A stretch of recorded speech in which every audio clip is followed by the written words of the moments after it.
How to transfer money using Capitec app.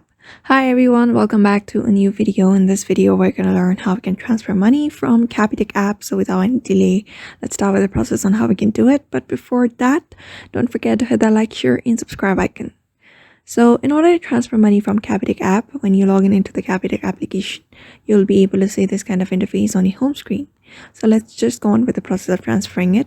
In order to do that, you can, when you scroll down a bit, you can find the option called beneficiary. When you tap on that pay beneficiary, you'll be able to find all of the beneficiary here.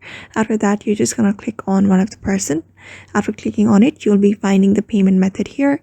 You're just going to go on with the process of payment after entering the money that you want to transfer.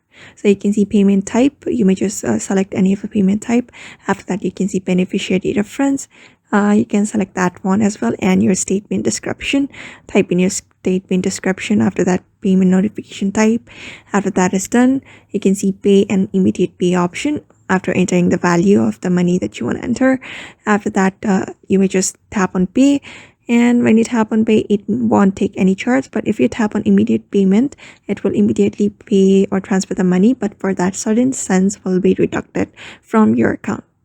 So another thing is you may just go back to the page and you can find the send cash option. Just tap on it, and when you tap on it, you can send up to some certain amount of cash from following.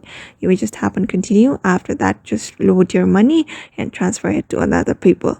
So therefore, just follow that method and you should be able to transfer money from Capitec app very easily. So I hope this video was helpful to you, and thank you for watching this video.